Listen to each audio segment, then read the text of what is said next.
शिक्षा बोर्ड को भारत सरकार ने बनाया, मतलब इसका जन्म भारत सरकार से हो रहा है, और पालने के लिए दे दिया मां यशोदा को, स्वामी रामदेव को, कि अब इस बच्चे को आप पालो, क्योंकि आपने योग पर, आयुर्वेद पर आपने बहुत ही प्रामाणिक कार्य किए हैं। और आप बार बार सवाल उठाते हैं महर्षि दयानंद को लेकर कि भारत में शिक्षा भारतीय ज्ञान परंपरा से भिन्न नहीं होनी चाहिए, तो आप अपनी धनराशि व्यय करिए, आप एकेडमिक रूप से इसको चलाइए, हमारे एनसीएफ के अनुसार चलाइए, हमारे आरटीई के अनुसार चलाइए, हमारे एनईपी के अनुसार चलाइए आप, लेकिन कॉन्स्टिट्यूशनल वैल्यूज की परिधि के अंदर चलाइए और भारत की ज्ञान परंपरा को सही रूप से व्याख्यायित और परिभाषित करते हुए चलाइए। तो दोनों में अंतर सिर्फ है कि एक गर्भ है प्राइवेट, सरकार ने उसका हाथ पकड़ लिया, हैंड होल्डिंग कर दिया, और दूसरे को सरकार ने पैदा करके प्रयोग के तौर पर कहा कि थोड़ा एक ऐसे को हैंड होल्डिंग दे देते हैं। और इसका प्रमाण आपको मिलेगा केंद्रीय शिक्षा मंत्री श्रद्धेय धर्मेंद्र प्रधान जी के एक वीडियो में, अगर शायद उन्होंने आप लोगों को सुनाया हो अभी,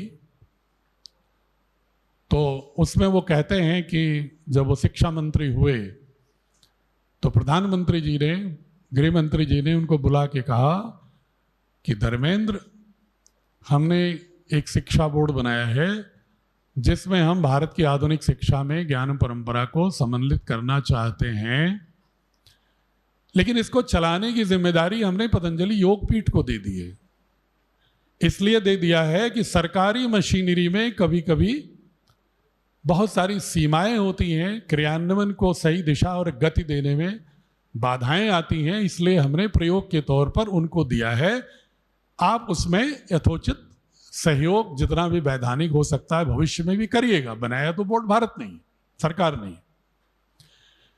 तो ये इसका एक प्रारूप है ताकि आपके मन में ये संशय ना हो कि कोई एक प्राइवेट बोर्ड है। बहुत सारे लोगों के मन में आता है कि भाई बाबा चलाएंगे, तो कुछ लोगों के मन में तो उत्साह आता है कि बाबा चलाएंगे तो भारतीयता होगी। कुछ लोगों के मन में आशंकाएं होती हैं कि बाबा चलाएंगे तो कहीं बाबा जो है किसी पंथ विशेष को तो नहीं प्रवेश करा देंगे मात्र, कहीं बाबा किसी एक खंड की आइडियोलॉजी को तो नहीं चला देंगे। ऐसे तमाम तरह के प्रश्न लोगों के मस्तिष्क में आते हैं। क्योंकि ये मेरा 124वीं गोष्ठी है पूरे देश में। मैं तमिलनाडु, केरला, असम, उड़ीसा, जम्मू कश्मीर, हर जगह शिक्षाविदों से संवाद किया हूं। तो अलग अलग जगहों पर जो संशय उठते रहे हैं उनके आधार पर मैं कह रहा हूं। कहीं कहीं तो लोग इतने भी एक सवाल उठाते हैं कि आप कौन सी भारतीय ज्ञान परंपरा की बात कर रहे हैं। कहीं आप भारतीय ज्ञान परंपरा के नाम पर अंधविश्वास तो नहीं परोसना चाहते हैं? कहीं आप भारतीय ज्ञान परंपरा के नाम पर सामाजिक व्यवस्था में पैदा हुए घृणात्मक भेदभाव की दृष्टि को आप कोई एक संस्थागत स्वरूप तो नहीं देना चाहते हैं? आगे आ रहा हूं मैं जानता हूं अगला सवाल आपके दिमाग में ही होगा, मैं उसी पर आ रहा हूं। इसलिए तो मैंने कहा कि आपके मन में तमाम तरह के संशय होंगे, और मुझे मालूम है उस संशय पर मैं अंत में आने वाला हूं। जब मैं बोल लूंगा तो शायद आपके मन में जो कुछ छोटे छोटे प्रश्न बचेंगे।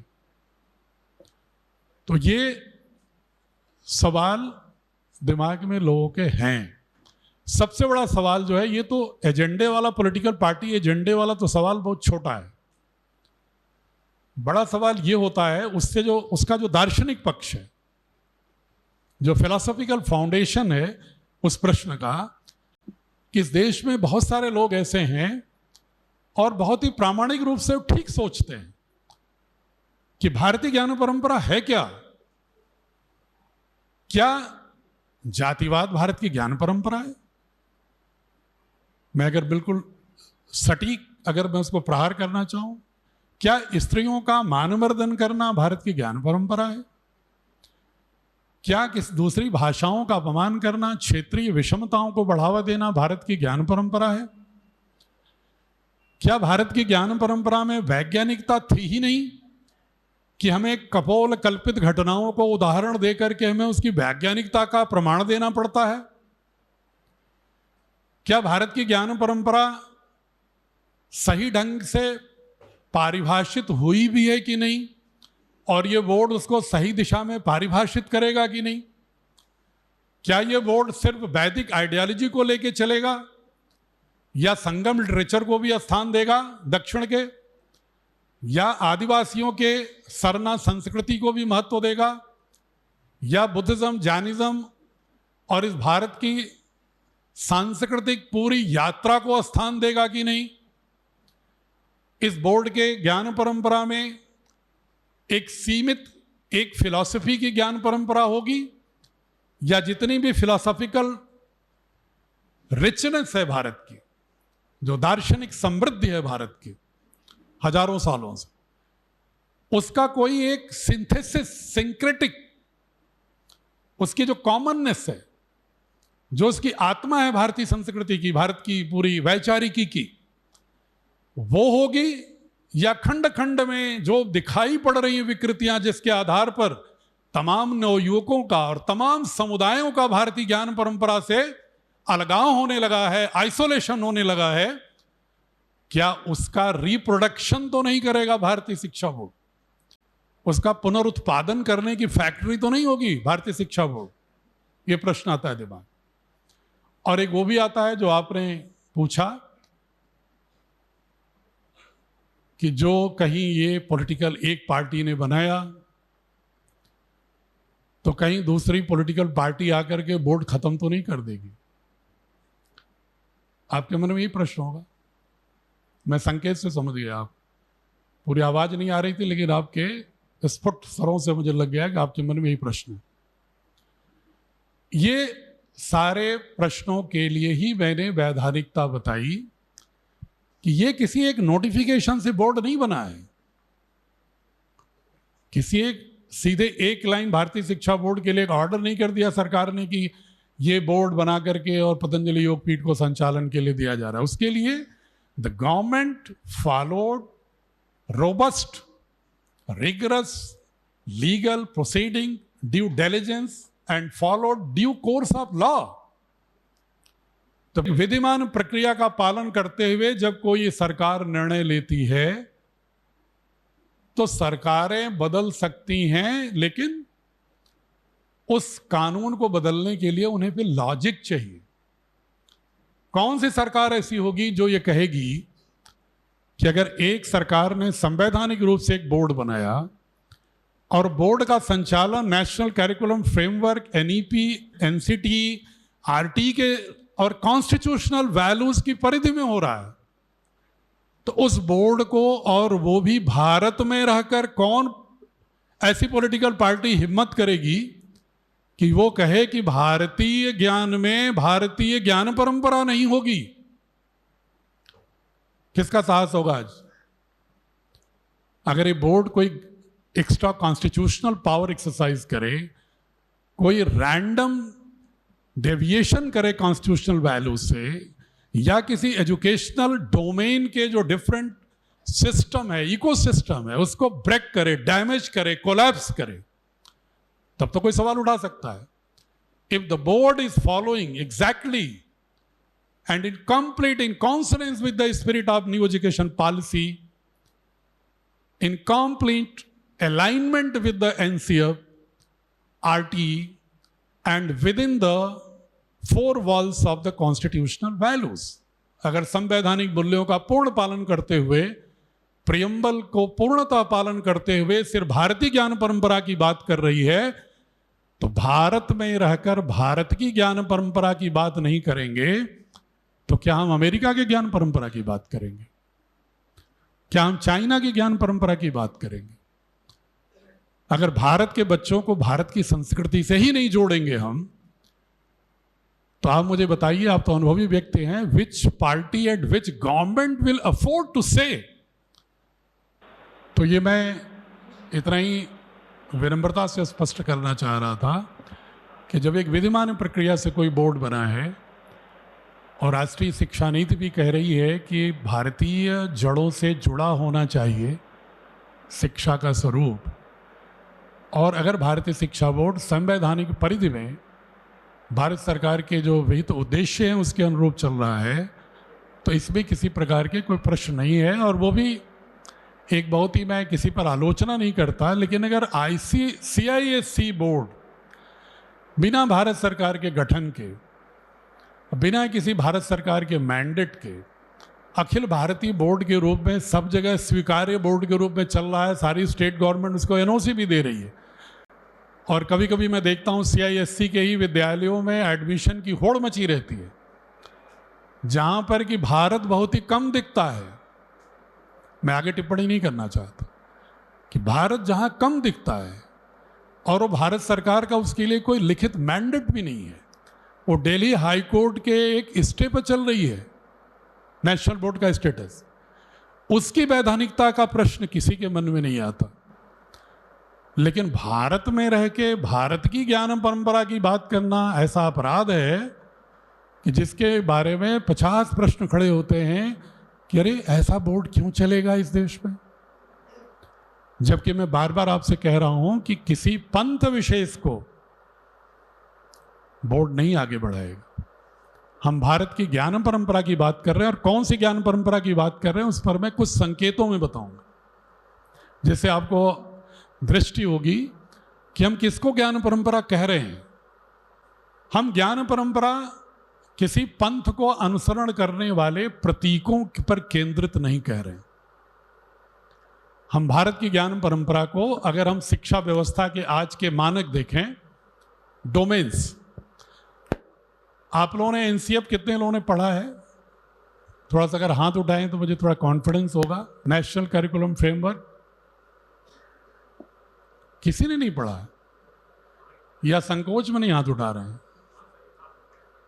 नहीं, बहुत पीछे 1-2 लोग हाथ उठा रहे हैं ना, तो शून्य के बराबर ही है। मैं पूछूंगा नहीं कुछ, मैं तो अपने आत्मविश्वास के लिए जानना चाह रहा था कि ताकि वार्ता करने में थोड़ी एक आसानी होती है, वरना मैं कुछ कहूंगा तो आप सिर्फ सुनता रहोगे। अगर पढ़े रहते तो शायद रिलेट करके कुछ आप ब्रेनस्टॉर्मिंग करते, इसलिए पूछ रहा था।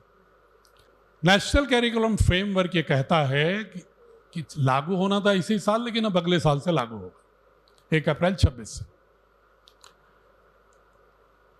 कि 9वीं 10वीं में जो अब सेकेंडरी सीनियर सेकेंडरी ना होकर के एक सेकेंडरी होगा, 9, 10, 11, 12, और उसमें उन्होंने निर्धारित किया है कि 9, 10 में एजुकेशन के 8 कंपल्सरी डोमेन होंगे। पहला डोमेन होगा लैंग्वेजेस, लिंग्विस्टिक। दूसरा डोमेन होगा art and culture, basically art. Art का मतलब उन्होंने डिफाइन किया है चित्रकला, संगीत और थिएटर, नाट्य।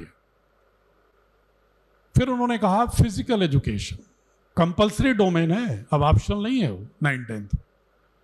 वोकेशनल, चौथा vocational, physical education, vocational, arts, linguistic. 5वां डोमेन उन्होंने कहा इंटरडिसिप्लिनरी एक सब्जेक्ट होगा।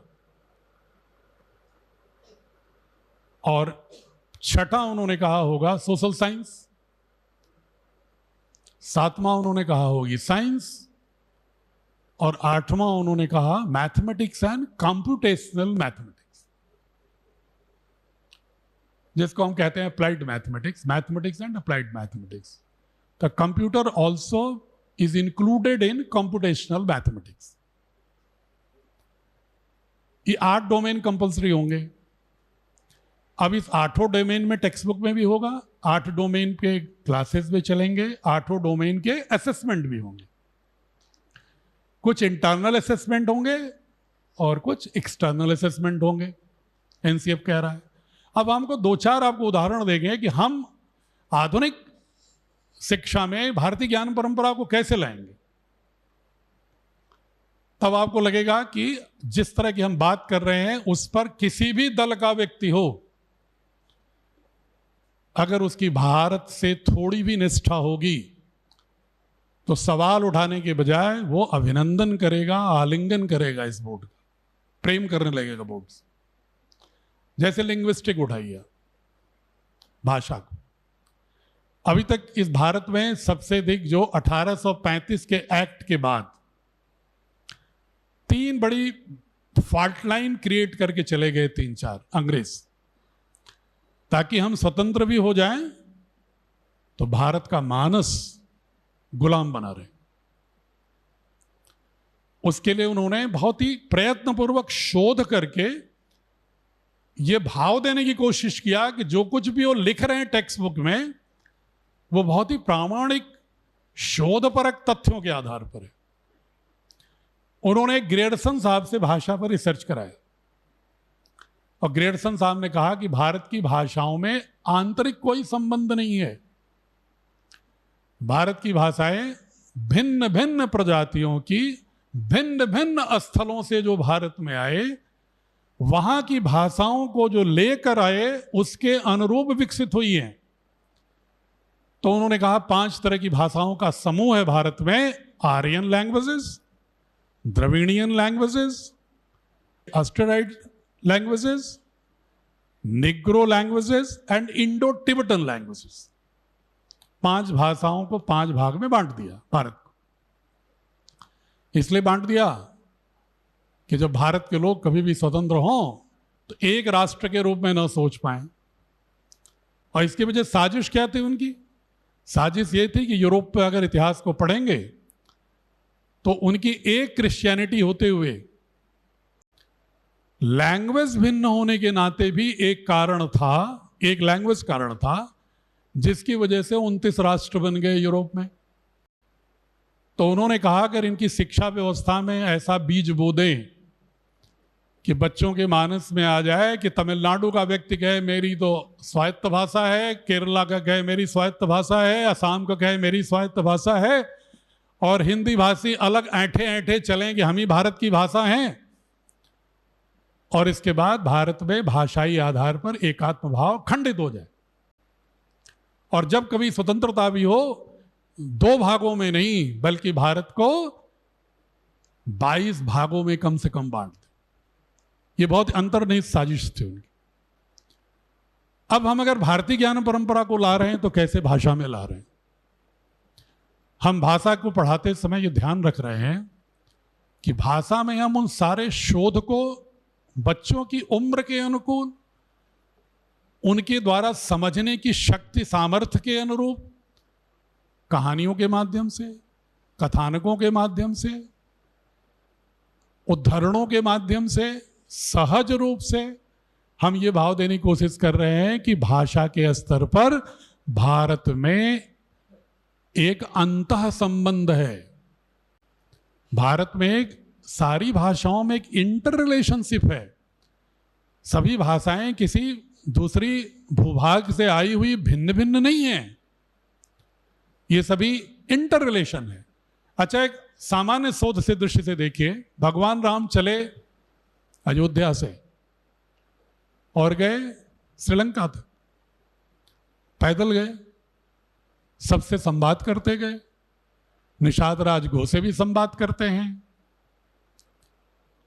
केवट से भी संवाद करते हैं, जटायु से भी संवाद करते हैं, ऋषियों से भी संवाद करते हैं, हनुमान जी से भी करते हैं, सुग्रीव से भी करते हैं, जामवंत से भी करते हैं, नलनील से भी करते हैं, विभीषण से भी करते हैं। तो क्या उस समय कोई एआई का कोई लैंग्वेज ट्रांसलेटर था क्या? या कोई व्यक्ति वो हमेशा एक ट्रांसलेटर लेके साथ चल रहे थे क्या? हमारी भारत की भाषाओं में एक एकात्म भाव है। अगर आप पैदल जाएं, जैसे जैसे आप 10-20 कोस जाएंगे, थोड़ी थोड़ी एसेंट बदलता रहता है। लेकिन अगर आप पैदल यहां से मद्रास तक जाएं तो आपको किसी भाषाविद से भाषा समझना नहीं होगा, सहज रूप से ही भाषा आप बोल करके संवाद स्थापित कर लेंगे। इसका उदाहरण रामायण है, इसका उदाहरण महाभारत है। भाषाओं के उस समय अगर एकात्म नहीं होता तो महाभारत युद्ध में ईरान से लेकर वर्मा तक से लेकर और दक्षिण से लेकर उत्तर के साउथ चाइना तक के राजा लोग युद्ध में भाग लिए थे। कैसे संवाद हुआ कि वो पांडवों से जुड़ गए और कौरवों से जुड़ गए? कौन था सेतु उसमें? क्योंकि भाषा के बिना तो सेतु नहीं बनती। तो इन भाषाओं में पूरे बृहत्तर भारत में एक अंतः संबंध था। ये भाव लाने की कोशिश कर रहे हैं बच्चों में, और हम ही नहीं ला रहे। एक विल डुरांट नाम का एक फिलोसोफर है अमेरिकन, वो कहता है कि संस्कृत विश्व की सभी भाषाओं की जननी है। क्या कहता है? सिर्फ भारत की भाषाओं की नहीं, विश्व की सभी भाषाओं की जननी। मैं नहीं कह रहा हूं, 20वीं सदी का अमेरिकन फिलोसोफर कह रहा है, जिसने 35 पुस्तकें लिखी हैं स्टोरी ऑफ सिविलाइजेशन पर, पूरी दुनिया की सिविलाइजेशन की पर उसने रिसर्च करके लिखा हुआ है। वो कहता है भारत की संस्कृति सभी दुनिया की संस्कृतियों की मां है। वो कहता है कि वेस्टर्न का जो भी डेमोक्रेसी है, ढिढोरा, उसने भी भारत के ही महाजनपदों, भारत काल के गणराज्यों, वेदों की सभा समितियों, राष्ट्र की परिकल्पनाओं और चोलास के तिरमुरेर के ग्राम पंचायत प्रणाली के गर्भ से उभरे हुए ही लोकतांत्रिक भाव से पैदा हुई। वो कहता है कि क्रिश्चियनिटी की करुणा भी बुद्ध की करुणा से आई। वो कहता है कि सुकरात का रीजन बेस्ड जो बहुत प्रचार होता है, Socratic model of pedagogy, questioning and then reaching to the conclusion, reason based, analysis based. आजकल इसमें भी आता है, हमारा जो एनसीए में बार बार शब्द आता है, रैशनल डिसीजन मेकिंग। तो अभी तक हमको ये पढ़ाया जाता है कि सुकरात प्लेटो अरस्तु से आया। हमें नहीं बताया गया कि उपनिषद देख लो, हमें नहीं बताया जाता कि बुद्ध के जितने भी बौद्ध सम्मेलन थे, कॉन्क्लेव्स थे, उनको देखो। हमें नहीं बताया जाता कि शंकराचार्य और मंडन मिश्र के मध्य शास्त्रार्थ की जज थी भारती जी, जो मंडन मिश्र की पत्नी थी। शास्त्रार्थ होता है भारत में, जो देश शास्त्रार्थ का जनक रहा हो। उपनिषदों में छांदोग्य उपनिषद से लेके, बृहदारण्यक उपनिषद से लेके, तैत्तिरीय उपनिषद से लेके, ऐत्रेयी उपनिषद से लेके, प्रश्नोपनिषद से लेकर के पूरी की पूरी एक श्रृंखला है कि किसी भी तथ्य तक पहुंचने से पहले शास्त्रार्थ और संवाद होना चाहिए, तर्कयुक्त, युक्तियुक्त, पूर्ण। लेकिन हमको समझा दिया गया कि सुकरात से हमने सीखा है और हमने मान लिया। ये जो भाषाओं पर झगड़े पैदा किए गए, उसका क्यों कहता है पाणिनि के नाते कहता है विल डुरांट, पाणिनीय व्याकरण से पहले दुनिया में किसी भाषा में कोई भी सुगठित सुव्यवस्थित व्याकरण नहीं था। और पाणिनि अपने व्याकरण में लिखते हैं कि मेरे पहले 18 व्याकरण हो चुके हैं, और पाणिनि थे आज से 3000 साल पहले। हम नहीं मानते 3000 साल पहले, हम तो और पुराना मानते हैं, लेकिन वो अंग्रेज लोग, जर्मन लोग ही मानते हैं कि 3000 साल पुराने हैं। और वो कहते हैं 18 व्याकरण, तो कम से कम 18 पीढ़ी जाने में 300-400 वर्ष तो लगा होगा, 500 वर्ष। तब तक तो किसी लिपि भाषा का पूरी दुनिया में मतलब ही नहीं था। अगर सेमाइट्स की सेमिटिक लिपि थी अगर मिस्र की, तो उसका कोई व्याकरण नहीं था। डोमेटिक स्क्रिप्ट थी, ग्रीक स्क्रिप्ट थी, लेकिन उसका कोई व्याकरण नहीं था। पहला व्याकरण पाणिनि ने ही दिया और सुव्यवस्थित दिया, 3996 सूत्रों में दिया, मैथमेटिकल लैंग्वेज में दिया, और नई क्रियात्मक गतिविधियों के लिए धातुओं को नया जन्म देकर उपसर्ग प्रत्यय के साथ नए शब्दों के गढ़ने का सामर्थ्य भी पाणिनि व्याकरण ने दिया। दुनिया किसी भाषा में इतना सुव्यवस्थित शब्द रचना, शब्द शिल्प का कोई सामर्थ्य नहीं है। हम ये अपनी भाषा में, भाषा पढ़ाते समय बच्चों को ये भारतीय ज्ञान परंपरा की ये गरिमा देंगे, हम उन्हें बताएंगे, और साथ ही हम बहुभाषिकता को बढ़ावा देंगे। हम स्पेनिश बोलने में बड़ा गर्व महसूस करते हैं, फ्रेंच जर्मन के विषय लगा दिए जाते हैं, विद्यालयों में फीस बढ़ जाती है। एक अजीब सा हमें एक नशा छाया हुआ है यूरोपियन उपभोक्ता होने का, और अपने देश की भाषा को तमिल, मलयालम, असमिया का 4 पंक्ति नहीं जानते, और कहेंगे भारत माता की जय। भारत माता की जय कहने का अधिकार तभी है जब भारत माता को पूरी तरह समझे क्या है भारत माता। और भारत माता को समझने के लिए भारत की सभी भाषाओं के समृद्धि को, उनकी भाषाओं के अंतः संबंध को, विभिन्न भाषाओं में लिखे हुए साहित्य में अंतर्निहित सांस्कृतिक समानता को जब तक हम एकात्म नहीं कर लेंगे तब तक स्वयं को भारतीय कहने का संकोच होना चाहिए। इसलिए हमारी पुस्तकों में आपको प्रत्येक कक्षा की पुस्तक में कम से कम 3 अन्य भाषाओं के पुरस्कृत साहित्यकारों की रचनाएं मिलेंगी जो भारत के मूल्यबोध से जुड़ी होंगी, बच्चों के संस्कार के योग्य होंगी और उन्हें बच्चों को दूसरी भाषाओं के साहित्यकार का भी बोध होगा, सांस्कृतिक समानता का भी बोध होगा। और हमने ऐसा प्रावधान किया है कि पहली कक्षा से लेकर 12वीं तक जो बच्चा हमारा हिंदी साहित्य की किताब पढ़ेगा वो कम से कम, ताकि जो भारतीय शिक्षा बोर्ड से हिंदी साहित्य पढ़ के निकले तो तमिलनाडु में जाए तो स्टालिन से कह दे, माननीय मुख्यमंत्री जी आप हिंदी का अपमान मत करो, हम भी तमिल में आपसे संवाद कर सकते हैं, हम तमिल का सम्मान करते हैं तो आप राष्ट्रभाषा का सम्मान तो करो। वरना उनके मन में ये होता है कि भाई हम तो आपका सम्मान करें, आप मेरी भाषा का तो कुछ भी सम्मान नहीं करते। हम तो नमस्कार कह दें आपको लेकिन आप वड़क्कम कहना भी नहीं जानते, तो हम कैसे मानें कि आप इस गुड मॉर्निंग तो जानते हो, आप जर्मन फ्रेंच तो बोलते हो लेकिन अपने ही देश की भाषा को नहीं जानते। तो ये ज्ञान परंपरा इस रूप पे ला रहे हैं हम भाषा में। और संस्कृत को हमने एक बहुत ही प्रमुखता से विषय रखा है। अगर उसको हम एनसीएफ के तहत एक रेगुलर सब्जेक्ट नहीं भी पढ़ा सकते अगर द्विभाषा में, तो हमने उसकी एक 20-20 पीरियड का 9वीं 10वीं 11वीं 12वीं में एक संस्कृत की कॉम्पिटेंसी का, अनिवार्य कॉम्पिटेंसी का वैल्यूएटिव एक हमने कोर्स तैयार किया है कि जिससे कि हमारे बोर्ड से 12वीं पास करने के बाद बच्चे को गीता के किसी श्लोक का अर्थ पूछने के लिए किसी दूसरे की बैशाखी का सहारा न लेना पड़े।